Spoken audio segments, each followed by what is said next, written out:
नमस्ते सभी दोस्तों को। राम राम सा, खम्मा गणी, जय माता जी री, आदाब, सत श्री अकाल।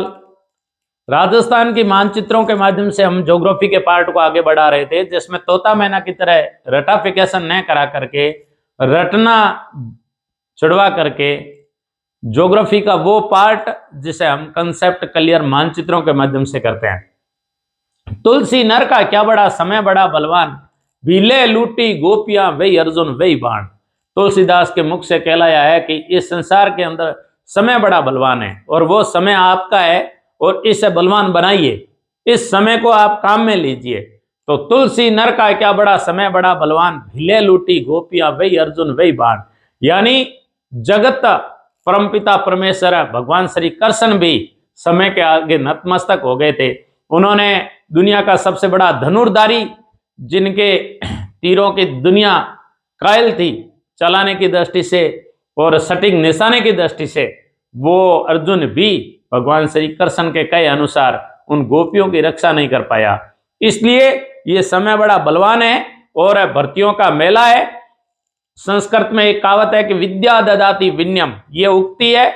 इस उक्ति के अनुसार विद्या हमें क्या करती है, हमें विनम्रता धारण करने को कहती है। जो व्यक्ति जितना विद्वान होगा, यानी मारवाड़ी में कहें, हिंदी में कहें कि आम फले नीचो नमे एरण ऊंचो जाए, यानी जितना व्यक्ति यदि विद्वान होगा वो इतना ही झुक के बात करेगा, वो छोटों से भी बात करेगा, वो अपने बराबर वालों से भी बात करेगा, उसमें ईगो और अहंकार नहीं होगा। इसलिए व्यक्ति को विद्या ददाति विनयम, विद्या आपको हमेशा विनम्रता धारण करने को कहती है, विनम्रता रूपी आभूषण को धारण करने को कहती है। और विद्या कहती है कि आपके अंदर जो विद्वता है वो विनम्रता धारण करने से आपकी शोभा बढ़ जाएगी, आपकी प्रशंसा बढ़ जाएगी, आपके व्यक्तित्व में चार चांद लग जाएंगे। तो ये विद्या ददाति विनयम हमें इन भर्तियों के मेलों में बिल्कुल विनम्रता धारण करके, बिना किसी झंझट के हमारे लक्ष्य की तरफ हमारा निशाना है वो लगना चाहिए।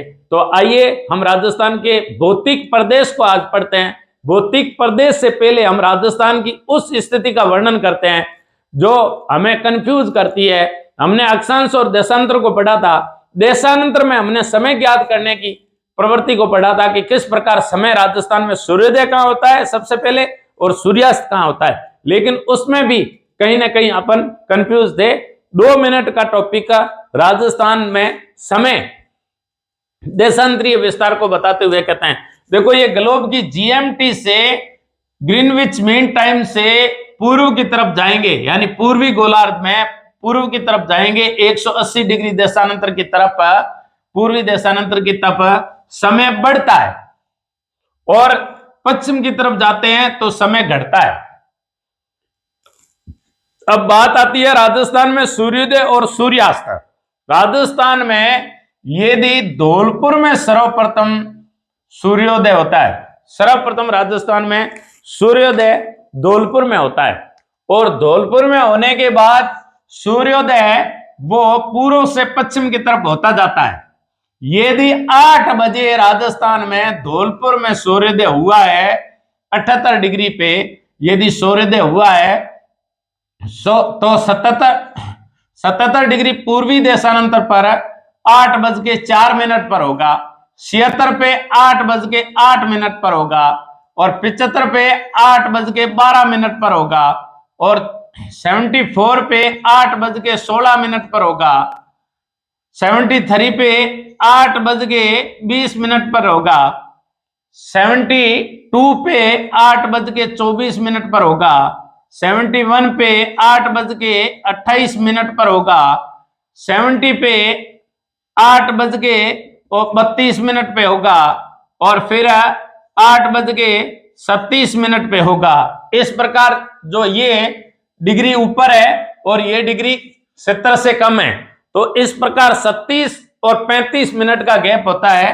राजस्थान का विस्तार 8 डिग्री 47 मिनट पूर्वी देशांतर के मध्य है, 69 डिग्री 70 पूर्वी देशांतर से 78 डिग्री 17 पूर्वी देशांतर के मध्य है, जो लगभग गैप होता है 8 डिग्री और 47 मिनट का। यानी इसे अपन 9 डिग्री कह दें तो 1 देशांतर पार करने में सूर्य को, क्योंकि सूर्य 111 किलोमीटर की दूरी है ना, पहले पे एक पे यदि 180 डिग्री पे सूर्य जब सूर्योदय हो जाता है तो उससे अगली 111 डिग्री 111 किलोमीटर पार करने में, यानी 180 से 179 जाने में सूर्य की किरणें 4 मिनट लगाती है सूर्योदय होने में। तो इस प्रकार ये 9 × 4 यानी 37, यदि इसको फिगरने माने जाए तो 35 से 37 मिनट का राजस्थान के पूर्व और पश्चिम के सूर्योदय में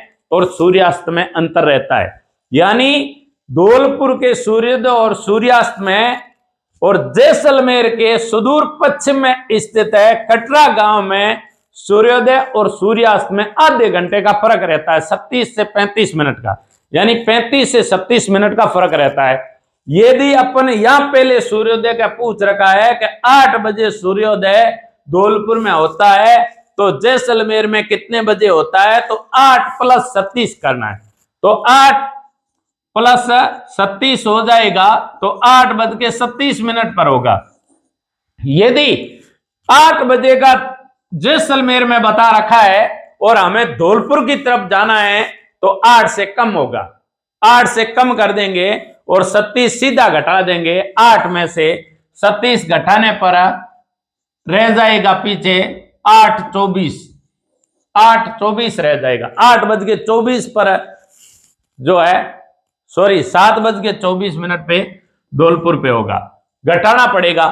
यदि पश्चिम से पूर्व की तरफ जाएंगे, पश्चिम का सूर्योदय बता रखा है कि 8 बजे होगा और पूर्व का पूछा गया है तो हमें 8 बजे में से घटाना पड़ेगा। और यदि पूर्व का बता रखा है 8 बजे, पूर्व का 8 बजे बता रखा है और पश्चिम का पूछा है तो हमें 8 के साथ में 37 मिनट जोड़ने पड़ेंगे।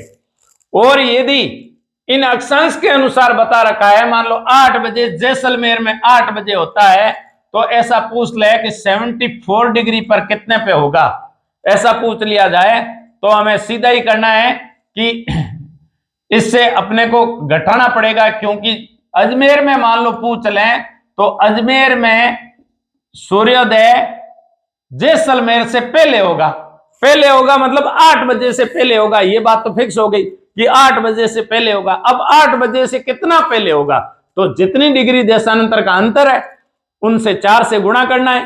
कितने डिग्री का, जैसे 70 डिग्री का पूछ दिया कि 70 पे 8 बजे सूर्योदय होता है तो अजमेर जिले के अंदर, अजमेर अपने को याद रखना पड़ेगा क्योंकि बीचों बीच स्थित है और देशांतर है। यहाँ 4 डिग्री का पूछ ही लिया, 74 डिग्री का पूछ ही लिया, तो अपन क्या करेंगे, 8 बजे के बाद में ये घटाना शुरू करेंगे। 7:56 पर होता है वो 71 पर, 7:52 पर होता है वो होता है 72 पर, और 7:48 पे होता है वो होता है 73 पर, और 7:44 पर होता है वो होता है 74 पर।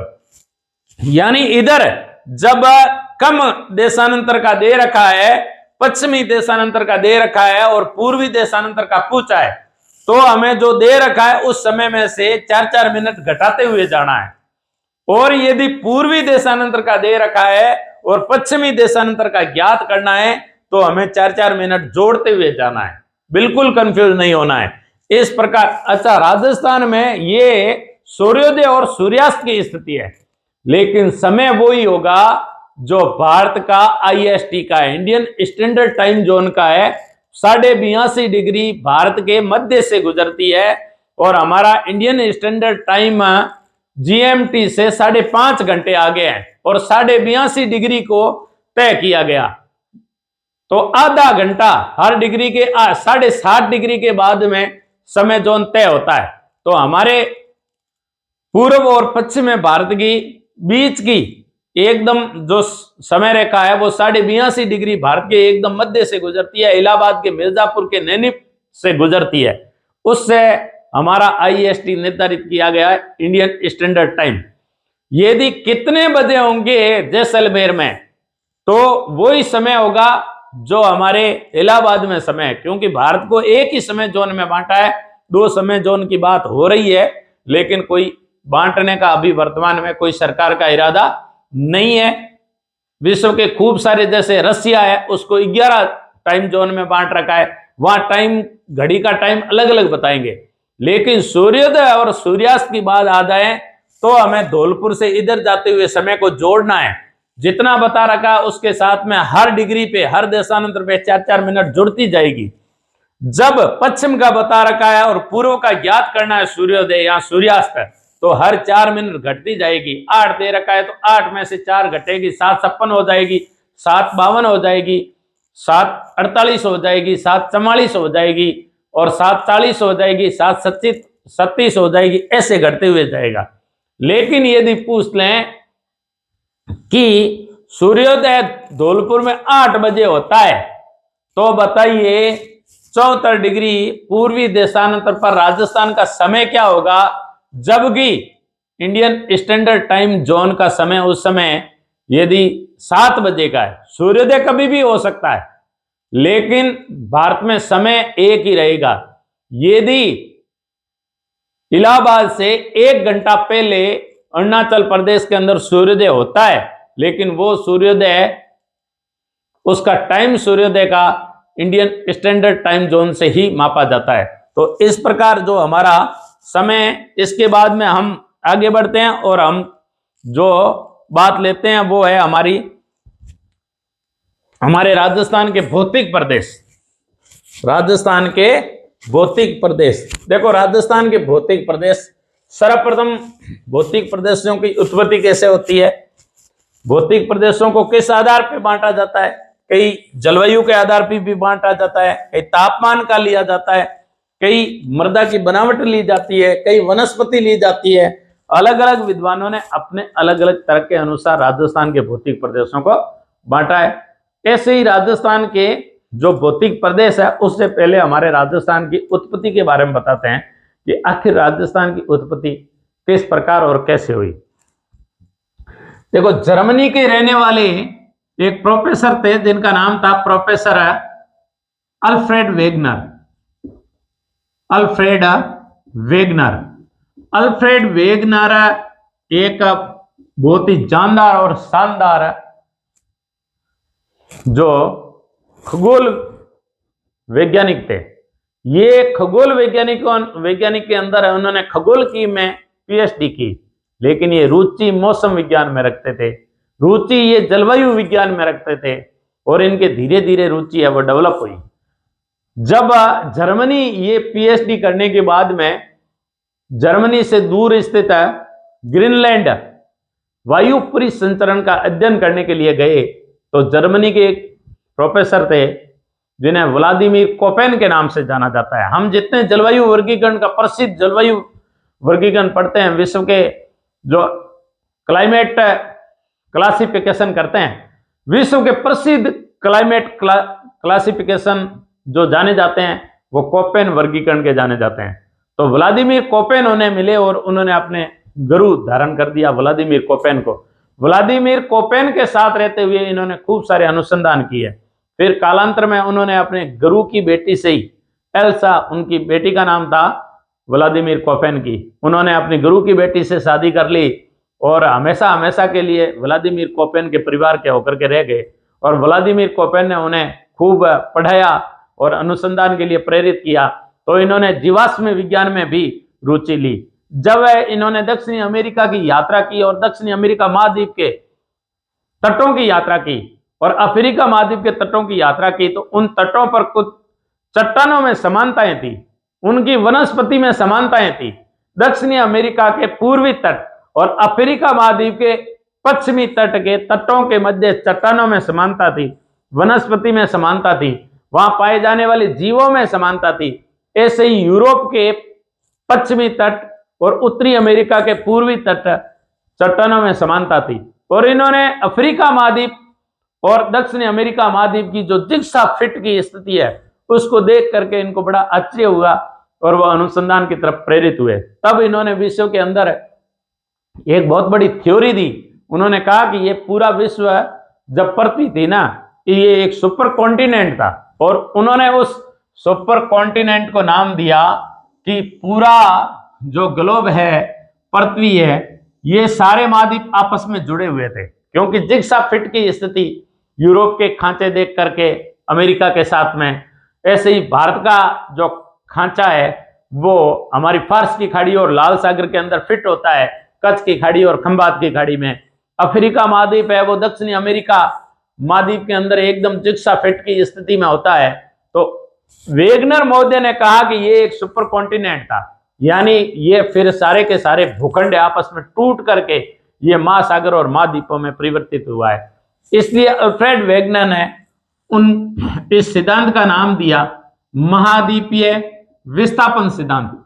महाद्वीपीय विस्थापन सिद्धांत, महाद्वीपीय विस्थापन सिद्धांत को एक परिकल्पना भी बाद में मान लिया गया, लेकिन प्लेट टेक्टोनिक जब सिद्धांत आया तो महाद्वीपीय विस्थापन सिद्धांत को हवा मिली। महाद्वीपीय विस्थापन सिद्धांत, महाद्वीपीय विस्थापन यानी महाद्वीप कभी बहे थे, इसे महाद्वीप बहाव सिद्धांत भी कहते हैं, महाद्वीप बहाव सिद्धांत भी कहते हैं। यानी महाद्वीप जो आज वर्तमान में महाद्वीप है ना, उसकी जगह ये महाद्वीप नहीं रहे, वर्तमान में जो जल है उसकी जगह जल नहीं रहे। उन्होंने कहा कि ये कहीं ना कहीं बहाव की दृष्टि से, हालांकि वो बहाव क्यों हुआ, इनका बहाव कैसे हुआ, इनका विस्थापन कैसे हुआ, उस ऊर्जा को लेकर के, उस गति को लेकर के ये सटीक अपना डिसीजन नहीं दे सके, तर्क नहीं दे सके, लॉजिक नहीं दे सके। लेकिन आज भी 1912 में महाद्वीपीय विस्थापन सिद्धांत वेगनर का बहुत बड़ा ही मान्य है, और हमारे राजस्थान की उत्पत्ति में भी इस सिद्धांत को काम में लिया जाता है। प्रोफेसर अल्फ्रेड वेगनर ये कहते हैं कि जो सुपर कॉन्टिनेंट था उसको इन्होंने नाम दिया कि ये एक पेंजिया था। उन्होंने उस महाद्वीप का नाम पेंजिया दिया। पृथ्वी एकीकृत थी, इंटीग्रेटेड थी, इन्होंने इसे पेंजिया नाम दिया। इन्होंने कहा कि पृथ्वी के चारों ओर जल था, और ये जो जल है इस जल का उन्होंने नाम दिया कि ये एक महासागर था, जिन्होंने इसे पैंतालासा महासागर के नाम से पुकारा। इन्होंने कहा कि पैंतालासा महासागर इसके चारों ओर बिखरा हुआ था, जल फैलाया हुआ था, और ये जो भूखंड आपस में मिले थे, इन्होंने कहा ये पेंजिया महाद्वीप था। ये इस भाग को उसने पेंजिया नाम दिया अल्फ्रेड वेगनर ने। अल्फ्रेड वेगनर ने कहा कि कार्बोनिफेरस यानी प्रागैतिहासिक काल में ये आपस में जुड़े हुए थे। कार्बोनिफेरस युग आते आते इनमें टूटन, इनमें खंडित होने की प्रक्रिया प्रारंभ हुई, और ये दो भागों में टूट गया। पेंजिया दो भागों में टूटा, जो उत्तर की तरफ पेंजिया था और दक्षिण की तरफ पेंजिया था। उत्तर की तरफ पेंजिया था, इस पेंजिया का अल्फ्रेड वेगनर ने नाम दिया अंगारा लैंड। क्या नाम दिया? अंगारा लैंड। अंगारा लैंड को उसने लोरेंसिया भी कहा, अंगारा लैंड को उसने लोरेंसिया भी कहा, और जो दक्षिणी भाग टूटा वो उसने कहा कि ये गोंडवाना लैंड था, इसको इन्होंने गोंडवाना लैंड नाम दिया। अल्फ्रेड वेगनर ने कहा कि ये दक्षिण का भाग गोंडवाना लैंड था, और बीच में जो पैंतालासा सागर था वो बीच में आ गया और जल भर गया, उससे उसने 33 सागर का कालांतर में ये महासागर आपस में टकरा करके, महाद्वीप आपस में टकरा करके और भागों में टूटे, और इस प्रकार ये महाद्वीप है वो अलग अलग महाद्वीपों के अंदर खंडित हो गए, और धीरे धीरे कई द्वीपों का निर्माण भी हुआ। वेगनर, अल्फ्रेड वेगनर ये थ्योरी समझाते हैं कि 33 सागर है। वर्तमान में हमारे राजस्थान में गोंडवाना लैंड का हिस्सा भी पाया जाता है, वर्तमान में हमारे राजस्थान में 33 सागर का हिस्सा भी पाया जाता है। जो हमारी खारी झीलों के अवशेष है वो 33 सागर के अवशेष माने जाते हैं, और जो हमारी अरावली है और दक्षिण पूर्व का पठार है वो गोंडवाना लैंड का हिस्सा माना जाता है। तो इस प्रकार अंगारा लैंड, लोरेंसिया और गोंडवाना लैंड और 33 सागर का निर्माण हुआ, और ये कह रहा है कि अल्फ्रेड वेगनर कह रहा है। अल्फ्रेड वेगनर के अनुसार जो हमारा राजस्थान का भौतिक प्रदेश है उसे देखो कि किस प्रकार कौन सा भौतिक प्रदेश बांटा गया। इससे पहले अपन थोड़ा ये वर्णन करते हैं कि शुरुआत में राजस्थान के भौतिक प्रदेश को अलग अलग भागों में बांटने की चेष्टा किसने की, इच्छा किसने जाहिर की, या कोशिश किसने की, और किसने सर्वप्रथम राजस्थान के भौतिक प्रदेशों में बांटा। एक प्रोफेसर थे जिनका नाम प्रोफेसर वीसी मिश्रा कहा जाता है। वीसी मिश्रा ने एक किताब लिखी राजस्थान का भूगोल। Professor VC Mishra, professor VC Mishra ने जो पुस्तक लिखी उसका नाम दिया राजस्थान का भूगोल। राजस्थान का भूगोल। प्रोफेसर वीसी मिश्रा ने राजस्थान का भूगोल जो पुस्तक लिखी, इसमें उन्होंने राजस्थान को सर्वप्रथम भौतिक प्रदेशों में बांटा। राजस्थान को भौतिक प्रदेश में बांटा और इन भौतिक प्रदेशों की संख्या प्रोफेसर मिश्रा ने 7 बताई। आया हुआ क्वेश्चन है कि सर्वप्रथम राजस्थान को भौतिक प्रदेशों में किसने बांटा। आदि आदि आदि बार पूछा हुआ क्वेश्चन है। सर्वप्रथम किसने बांटा? प्रोफेसर वीसी मिश्रा ने बांटा। किताब का नाम क्या है प्रोफेसर वीसी मिश्रा की? राजस्थान का भूगोल। भौतिक प्रदेशों को कितने भागों में बांटा? 7 भागों में बांटा। अब देखो 7 भागों में कौन कौन से में बांटा। उन्होंने सर्वप्रथम पश्चिम के पश्चिम शुष्क प्रदेश लिया, फिर इन्होंने बांगड़ क्षेत्र को अर्धशुष्क प्रदेश का, फिर जो उत्तरी भाग था उन्होंने नहरी प्रदेश का, फिर अरावली प्रदेश, फिर पूर्वी कृषि प्रदेश, फिर दक्षिण पूर्वी कृषि प्रदेश और चंबल बीड़ क्षेत्र उन्होंने अलग अलग बांटा। देखो प्रोफेसर वीसी मिश्रा ने राजस्थान को 7 प्रदेशों में बांटा। उसमें सबसे पहले जिस प्रोफेसर मिश्रा ने सबसे पहले नाम दिया उसका नाम दिया पश्चिमी शुष्क प्रदेश। पूछा जाता है कि निम्न में से कौन से 7 प्रदेशों में प्रोफेसर वीसी मिश्रा ने नहीं बांटा, ऐसा क्वेश्चन पूछा गया है। तो 7 कौन कौन से प्रोफेसर वीसी मिश्रा के अनुसार याद रखने। फिर कॉमन कौन से हैं, लोचन सिंह ने कौन से कहा, और हमारी जो आरबीएससी की किताब चलती थी राजस्थान बोर्ड सेकेंडरी एजुकेशन की, जो एनसीईआरटी लागू हुई उससे पहले मुझे भी पढ़ाने का सौभाग्य मिला। मैं भी जो है एसएसटी पढ़ाई, उसमें 9th की किताब में रोचक जानकारी देख करके अच्छा लगा। तो इस प्रकार पश्चिमी शुष्क प्रदेश, राजस्थान को प्रोफेसर वीसी मिश्रा ने पश्चिमी शुष्क प्रदेश पहला बांटा। दूसरा जो इन्होंने बांटा उसे इन्होंने कहा अर्धशुष्क प्रदेश। कौन सा नाम दिया? अर्धशुष्क प्रदेश। अर्धशुष्क प्रदेश नाम दिया इन्होंने, ये कहा कि ये अर्धशुष्क प्रदेश। तीसरा जो इन्होंने नाम दिया वो इन्होंने कहा नहरी प्रदेश। प्रोफेसर वीसी मिश्रा ने इसे नहरी प्रदेश का। प्रोफेसर वीसी मिश्रा ने चौथा जो बांटा उसे अरावली प्रदेश बांटा। अरावली प्रदेश बांटा। अरावली के बाद में प्रोफेसर वीसी मिश्रा ने अरावली प्रदेश के बाद में जो कृषि प्रदेश थे उनको उन्होंने 2 भाग बांटे। एक उन्होंने पूर्वी मैदान कृषि प्रदेश का और एक इन्होंने जो है दक्षिण पूर्वी कृषि प्रदेश का। तो पूर्वी कृषि प्रदेश 5वां इन्होंने जो बांटा वो है पूर्वी कृषि प्रदेश। देखो पूर्वी कृषि प्रदेश की विशेषता क्या थी कि इसमें गेहूं और सरसों की अधिकता थी, जलोढ़ मिट्टी की अधिकता थी, और अरावली में अरावली और मक्का प्रदेश की अधिकता थी। नहरी क्षेत्र में सिंचित था, अर्धशुष्क बांगड़ था, और पश्चिमी शुष्क प्रदेश एकदम ठेठ बहुत दूर सुदूर जैसलमेर का भाग बांटा था। अब देखो पूर्वी कृषि प्रदेश और छठे की जो था दक्षिण पूर्वी कृषि प्रदेश। दक्षिण पूर्वी कृषि प्रदेश, दक्षिण पूर्वी कृषि प्रदेश, ये वो मसालों वाला मालवा वाला भाग था, इसलिए उसको 6 में भाग बांटा। और 7वें में जो इन्होंने बांटा वो बांटा कि चंबल के अंदर जहां खेती नहीं होती है, चंबल बीड़ प्रदेश, चंबल बीड़ प्रदेश। इस प्रकार इन्होंने राजस्थान को प्रोफेसर वीसी मिश्रा ने जो पहली कोशिश की थी राजस्थान को 7 भौतिक प्रदेशों में बांटा। प्रोफेसर मिश्रा ने पश्चिमी शुष्क प्रदेश, पश्चिमी शुष्क प्रदेश देखो बना करके बता देता हूं कि प्रोफेसर मिश्रा ने किस प्रकार बांटा।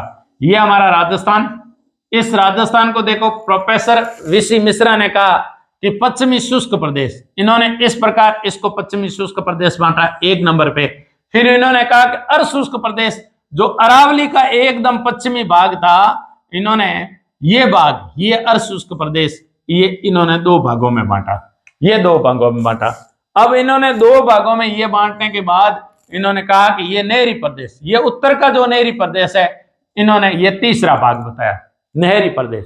नहरी प्रदेश के बाद में इन्होंने 4थे नंबर पे अरावली प्रदेश माना, 4थे नंबर पे। फिर इन्होंने पूर्वी कृषि प्रदेश, इसको इन्होंने 5वें नंबर में बांधा, पूर्वी कृषि प्रदेश। फिर इन्होंने दक्षिण पूर्वी कृषि प्रदेश, और जो दक्षिण पूर्वी कृषि प्रदेश बांटा, ये इन्होंने भाग बांटा, वो बांटा 6 नंबर पे, 6 नंबर पे दक्षिण पूर्वी, ये दक्षिण पूर्वी कृषि प्रदेश। और 7वां इन्होंने बांटा चंबल बीड़ क्षेत्र, और चंबल बीड़ क्षेत्र इस प्रकार धौलपुर, करौली, सवाई माधोपुर, कोटा, बारां का कुछ भाग और झालावाड़ का कुछ भाग, ये इन्होंने 7 में बांटा। इस प्रकार इन्होंने 7वां भाग लिया। तो वो लिया पश्चिमी शुष्क कृषि प्रदेश, पश्चिमी शुष्क प्रदेश, अर्ध शुष्क प्रदेश, नेरी प्रदेश, और 4 नंबर पे इन्होंने अरावली प्रदेश, और 5वें नंबर पे पूर्वी कृषि प्रदेश, जिसमें सरसों की वगैरह वगैरह की जलोढ़ मिट्टी की अधिकता, पर्यावरण में एक अलग प्रकार का जनसंख्या घनत्व अधिक। फिर इन्होंने लिया दक्षिण पूर्वी कृषि प्रदेश, जो मसालों का 12 एकदम पूरा मसालों का प्रदेश है, और चावल की खेती अधिक होती है। मालवा का जो काली प्रदेश का पठार है, कपास उत्पन्न होती है। तो इस प्रकार, क्योंकि ये राजस्थान IGNP जब आई उस समय की बात है, तो इस प्रकार इन्होंने जो प्रोफेसर VC मिश्रा ने 1968 में बांटा था, और 7 प्रदेशों में बांटा। इसके बाद में राजस्थान में जो बांटने की बात आती है भौतिक प्रदेशों की, तो 1968 के अंदर एक प्रोफेसर थे जिन्हें AK सेन के नाम से जाना जाता था। प्रोफेसर दूसरी बार किसने बांटा कि प्रोफेसर AK सेन, देखो AK सेन ने बांटा ना, वो भी 1968 में ही बांटा। प्रोफेसर AK सेन ने जो बांटा वो भी 1968 में बांटा। लेकिन इन्होंने क्या विशेषता थी, इन्होंने राजस्थान को जो कृषि प्रदेशों में बांटा ना, वो जलवायु के आधार पर बांटा, यानी कौन कौन सी जलवायु कहाँ पाई जाती है, और कौन कौन सी फसल होती है, और कौन कौन सी वनस्पति है, वनस्पति के आधार पर इन्होंने राजस्थान को भौतिक प्रदेशों में बांटने की कोशिश की। वो थे दूसरी बार, यानी प्रथम कोशिश की प्रोफेसर VC मिश्रा ने, दूसरी जो कोशिश की ना वो की प्रोफेसर AK सेन ने, और 1968 में की। और किसके आधार पे की, क्वेश्चन पूछा जा सकता है, राजस्थान को भौतिक प्रदेशों को जलवायु के आधार पे भौतिक प्रदेशों में किसने बांटा, और दूसरी कोशिश थी वो थे प्रोफेसर AK सेन ने 1968 में जलवायु के आधार पर राजस्थान को कृषि प्रदेशों में बांटा। इसके बाद में जो बात आती है 71 में, 71 में एक प्रोफेसर आते हैं रामलोचन सिंह, और रामलोचन सिंह ने 71 में तीसरी बार बांटने की कोशिश की, यानी तीसरे नंबर पे जो प्रोफेसर थे महोदय वो थे रामलोचन सिंह। अब देखो रामलोचन सिंह ने जो बांटा ना वो बड़े ही उन्होंने अद्भुत बांटा था। कैसे बांटा उसको बताते हैं।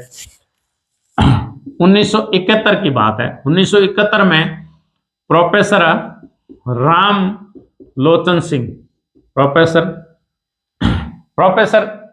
रामलोचन सिंह थे, 71 की बात है, प्रोफेसर रामलोचन सिंह।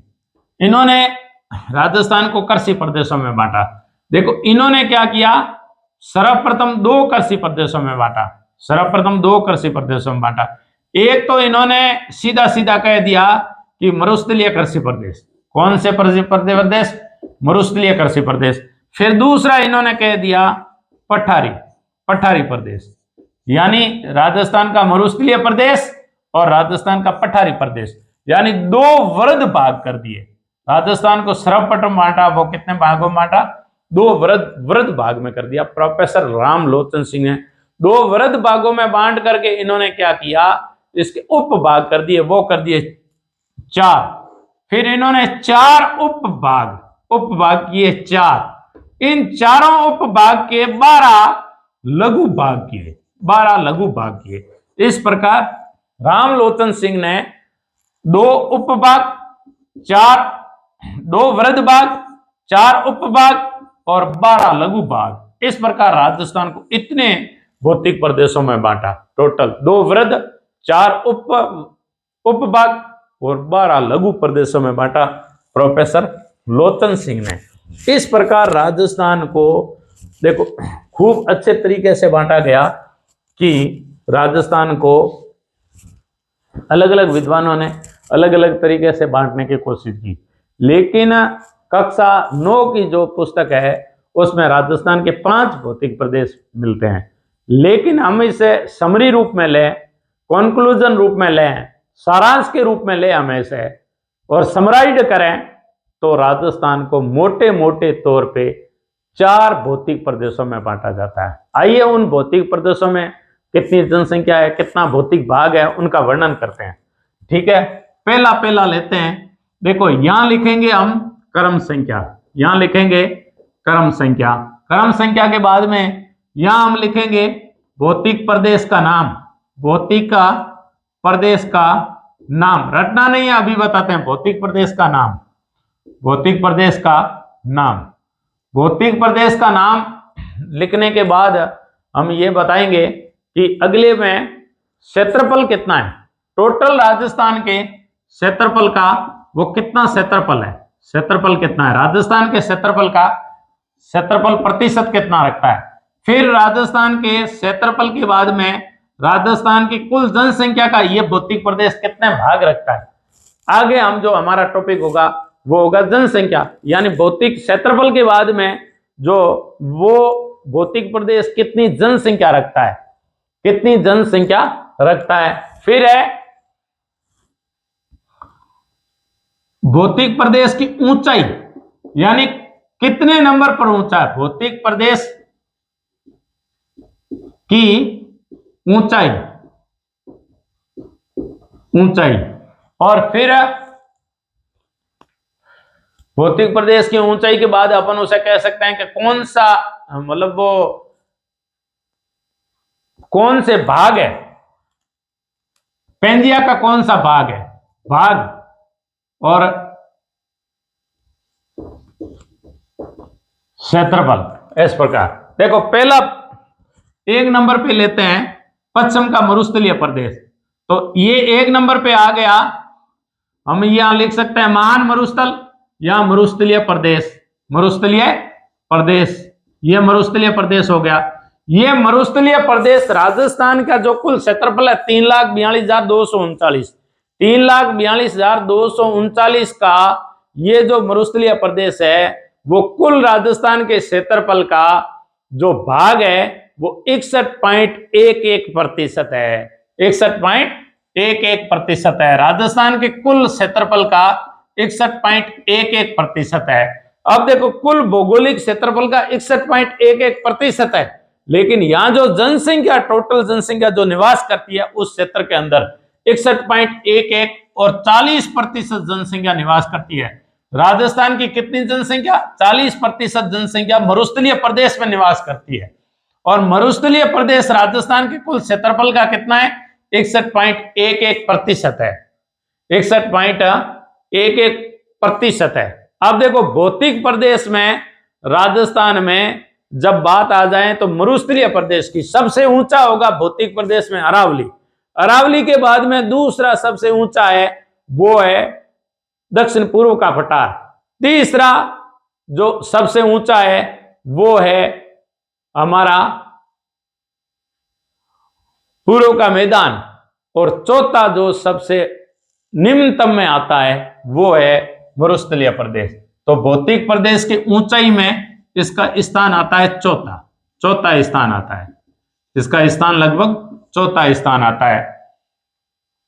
और जब क्षेत्रफल की दृष्टि से आ गया या बढ़ने की दृष्टि से आ गया, जब बढ़ने की दृष्टि से आ गया तो ये किसका भाग है, ये 33 सागर का भाग है, ये 33 सागर का भाग है, 33 सागर का भाग है। और ये चौथे नंबर पर बना था, ये चौथे नंबर पर बना था। इस प्रकार हमारा जो दूसरा भौतिक प्रदेश है वो आता अरावली, अरावली। पश्चिम से हम पूर्व की तरफ बढ़ेंगे।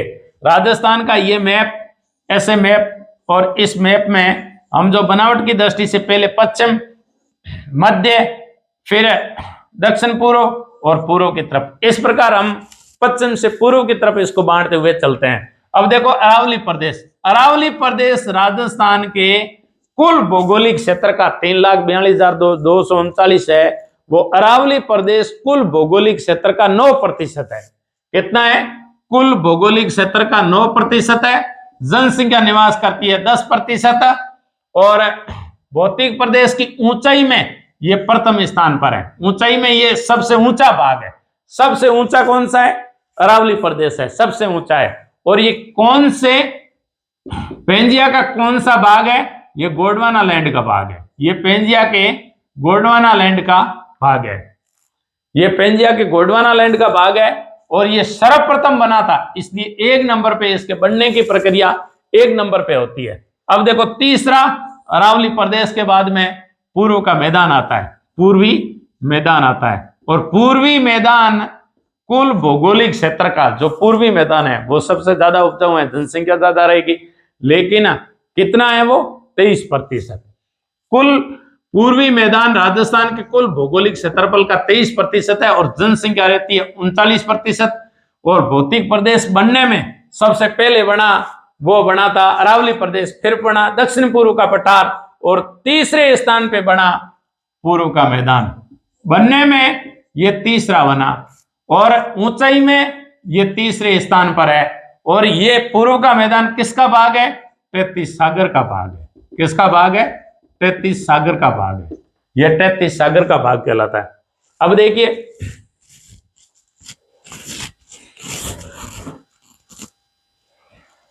चौथा है वो है दक्षिण पूर्व का पठार। दक्षिण पूर्व का पठार राजस्थान के कुल भौगोलिक क्षेत्रफल का कितना है? एकदम सटीक याद रखना है, 6.89% है कुल भौगोलिक क्षेत्रफल का। और जनसंख्या कितनी रहती है? 11%। और बनने में ये कौन से स्थान पे था? दूसरे स्थान पे। कौन से स्थान पे? दूसरे स्थान पे। और किसका भाग है ये गोंडवाना लैंड का भाग है। ये गोंडवाना लैंड का भाग है।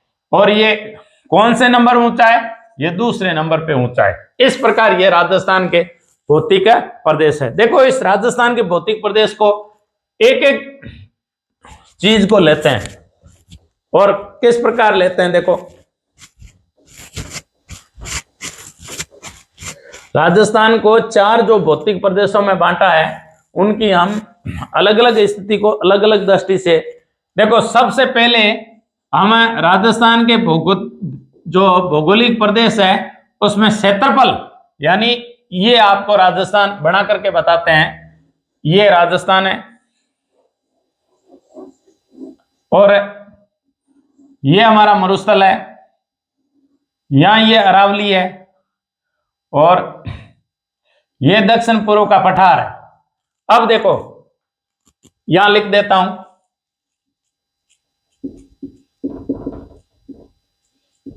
मरुस्थलीय प्रदेश। मरुस्थलीय प्रदेश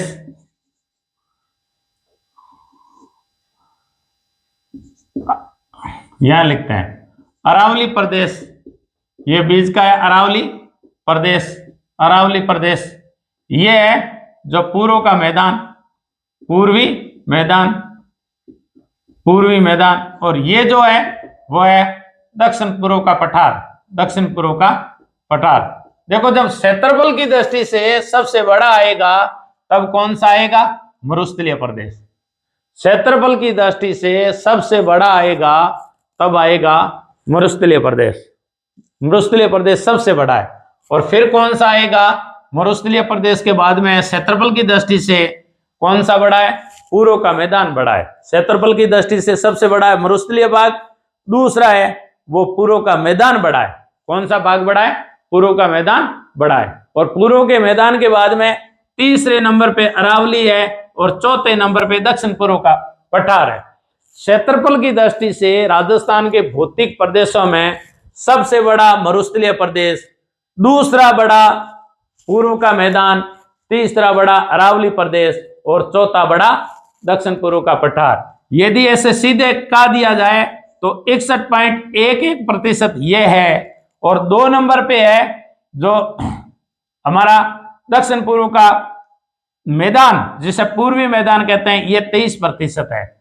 और तीसरे नंबर पे जो है वो है 9% यह है। और दक्षिण पूर्व का पठार 6.89% है। तो इस प्रकार मैंने जो अंक लगाए हैं, सबसे बड़ा मरुस्थलीय प्रदेश, दूसरा पूर्व का मैदान, तीसरा अरावली प्रदेश और चौथा दक्षिण पूर्व का पठार। अब देखो यदि इस भाग को दूसरे शब्दों में ले लिया जाए जनसंख्या में, जनसंख्या सर्वाधिक कौन सा भाग धारण करता है? सर्वाधिक जनसंख्या जो भाग धारण करता है वो 40% मरुस्थलीय प्रदेश करता है। जनसंख्या की दृष्टि से सबसे बड़ा मरुस्थलीय प्रदेश है। इसके बाद में पूर्व का जो मैदान है जो 23% रखता है, लेकिन जनसंख्या 39% है। दूसरा पूर्व का मैदान रखता है। पूर्व का मैदान दूसरे स्थान पर सर्वाधिक जनसंख्या रखता है। तीसरे स्थान पर जो जनसंख्या रखता है वो दक्षिण पूर्व का पठार है, और चौथे स्थान पे अरावली पर्वतमाला जनसंख्या रखता है। अरावली पर्वतमाला जो है वो है बड़ी, 9% के आसपास है, लेकिन जनसंख्या 10% रखता है। ये जनसंख्या कितना रखता है? 1 नंबर वाला, ये कुल जनसंख्या अरावली मरुस्थलीय प्रदेश राजस्थान की कुल जनसंख्या का 40% रखता है। राजस्थान की कुल जनसंख्या का 39% पूर्वी मैदान रखता है। राजस्थान की दक्षिण पूर्व का जो पठार है वो 11% जनसंख्या रखता है।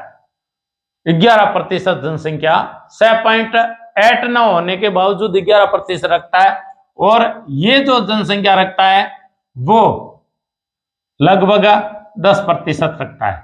इस प्रकार राजस्थान में जनसंख्या की दृष्टि से सबसे बड़ा मरुस्थलीय प्रदेश, क्षेत्रफल की दृष्टि से मरुस्थलीय प्रदेश, दूसरा जनसंख्या की दृष्टि से पूर्व का मैदान, तीसरा दक्षिण पूर्व का पठार, और चौथे नंबर पे आता है वो अरावली है जनसंख्या की दृष्टि से। अब देखो बनने की दृष्टि से बताते हैं, निर्माण की दृष्टि से बताते हैं। निर्माण की दृष्टि से देखो तीसरे स्थान पे निर्माण, यानी इनका निर्माण किससे हुआ? देखो ये जो मरुस्थलीय प्रदेश है ये 33 सागर का अवशेष है। किसका भाग है? 33 सागर का। ये क्वेश्चन पूछे हुए हैं, ये 33 सागर का है। और अरावली जो है, ये जो अरावली है ये गोंडवाना लैंड का भाग है। अरावली किसका भाग है? गोंडवाना लैंड का भाग है। गोंडवाना लैंड का भाग है। और मैदान है वो वापिस 33 सागर का अवशेष है। 33 सागर का अवशेष है। फिर दक्षिण पूर्व का पठार है, ये गोंडवाना लैंड का भाग है। ये गोंडवाना लैंड का भाग है, गोंडवाना लैंड का। तो क्या समझे हम ये समझे कि मरुस्थलीय प्रदेश 33 सागर का भाग है, अरावली गोंडवाना लैंड का भाग है, पूर्व का मैदान 33 सागर का अवशेष है, और दक्षिण पूर्व का पठार गोंडवाना लैंड का भाग है। इसका मतलब बना सबसे पहले कौन?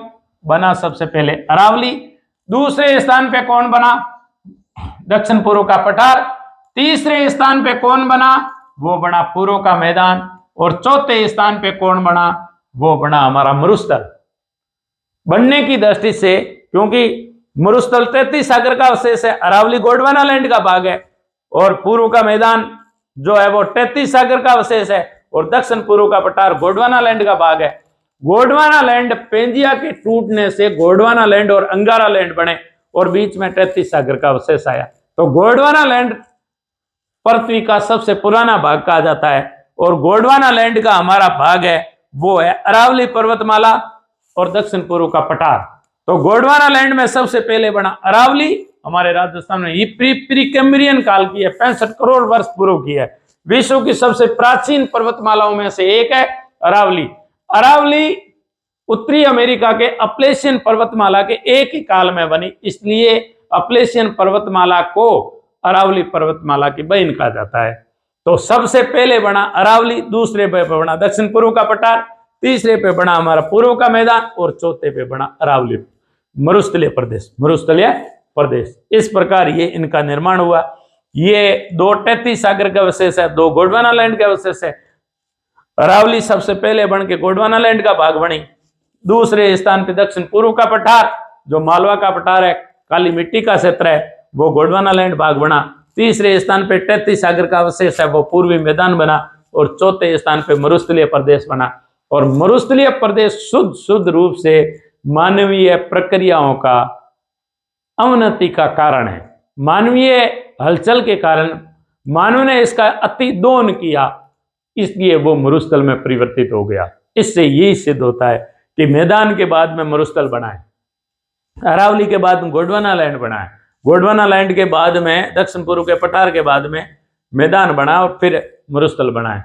तो इस प्रकार हम राजस्थान के भौतिक प्रदेशों का वर्णन करेंगे। फिर हम राजस्थान के मरुस्थलीय प्रदेश का वर्णन अगले एपिसोड में करेंगे। बड़े रोचक तरीके से मरुस्थलीय प्रदेश को अलग अलग भागों में बांट करके करेंगे कि मरुस्थलीय प्रदेश में कितना प्रदेश है, ये राजस्थान का कितना प्रतिशत रखता है, ये भारत और पाकिस्तान का जो थार मरुस्थल है और उससे पाकिस्तान के अंदर जो चिलोस्तान कहा जाता है, उनका ये किस प्रकार कौन सा भाग है और किस प्रकार अपने ये वनस्पति के माध्यम से सीमाएं पक्षियों को बांध नहीं सकी, सीमाएं इस भौतिक प्रदेश को बांट नहीं सकी और सीमाएं पशुओं की नस्लों को बांट नहीं सकी। आज भी उधर और इधर वाले पशु एक दूसरे का परवाह नहीं करते हैं, विस्थापन नहीं हो पाता है, फिर भी वो नस्लें जो थार पार करके नस्लें हमारे मालानी में, बाड़मेर में और सांचौर एरिया में, जालोर में पाई जाती है, जैसलमेर में पाई जाती है, वो थार पार कर जिला जो पाकिस्तान का वहां पाई जाती है। तो इस प्रकार हम इन भौतिक प्रदेशों का वर्णन आगे पढ़ेंगे।